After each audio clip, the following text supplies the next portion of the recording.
All right, congratulations. You made it to the fourth and final video. Now I'm going to show how you take these forms that you've already filled out and put them into an envelope. So for simplicity's sake, I'm going to pick 2 documents instead of all of them, but you would select any that you needed. You just click in the corners here and you'll see this menu comes up. You will select Create Envelope. And that will take any of the documents that you just clicked and put them into this envelope.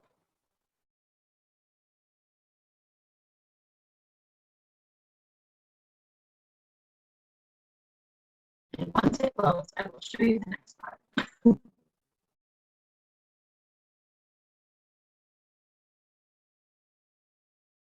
There you go.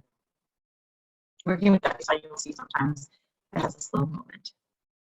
All right, so envelope name, this is something that only you can see. It's a way so you can find the envelope quickly in the future.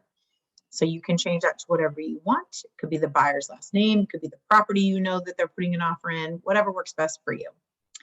Next, you're going to come down to add recipients. And this is really important. You want to select pre-tagged roles.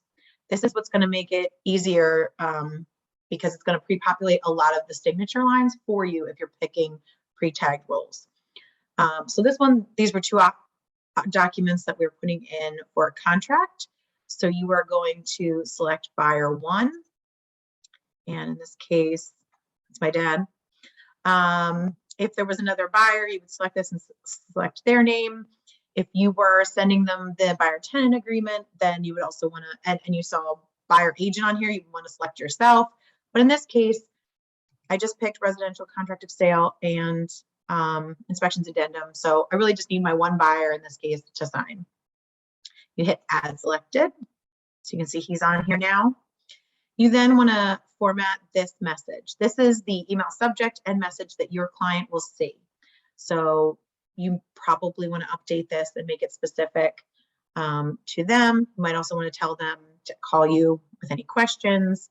Whatever you want to tell them, that goes in this message. That is what they will see. If you're sending it to multiple people, they will all see that same message. You're then going to come up here to next. Click on that, and this will take you to the place where you can double check the signature and initial lines. You'll also be able to add things if there's anything missing.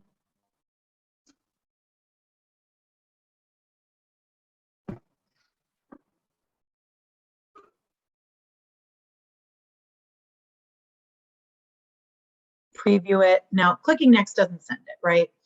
Now, let's say when I was doing this, I forgot to do that step that I was showing you before about pre-filling information. You can come over here to this pencil that says pre-fill tools. Click on that, hit text, put this right here, and you could say Rachel Wilbrecht, right? If I was the one that was the seller and I missed that. So if you do forget something, you don't necessarily have to go back out to the room. But if you forget a lot of things, it is easier, I think, to fill in when you're in the room, but you can still make those small changes if you need to. Likewise, if you forgot a checkbox, you can add a checkbox, come over to checkbox values and click it if you had a spot. Now, obviously, you're not going to need it here in this moment, but you'll see in other spots, especially in residential contract of sale, where that can be helpful. I'm going to delete that for now. Now, here you can see that these initial boxes are not colored in, but this one is. That means that this one is required where these are not. Now you're working with your client, you're going to know what they've decided with the property inspections. So if they've decided that they are going to do structural and mechanical, you know they're going to do that, make it required. So they don't have a choice and they have to initial that. So that way you don't have to worry about them missing it. If you didn't have these filled in, of course you would fill them in at this moment, but chances are you probably did that in the last step. Now, if you know they're not going to do mold or environmental, I think best practices are to just delete them so they don't accidentally initial something, because sometimes our clients just kind of click through and they sign or initial everything.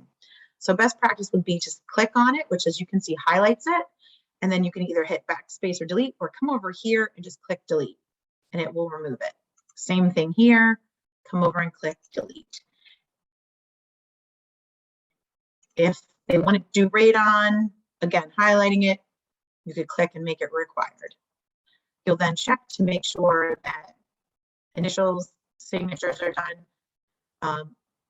On the inspections, you most likely want to remove this because this means that your client has the opportunity to terminate for any reason whatsoever. So you can remove that because it probably won't get accepted if it is initialed.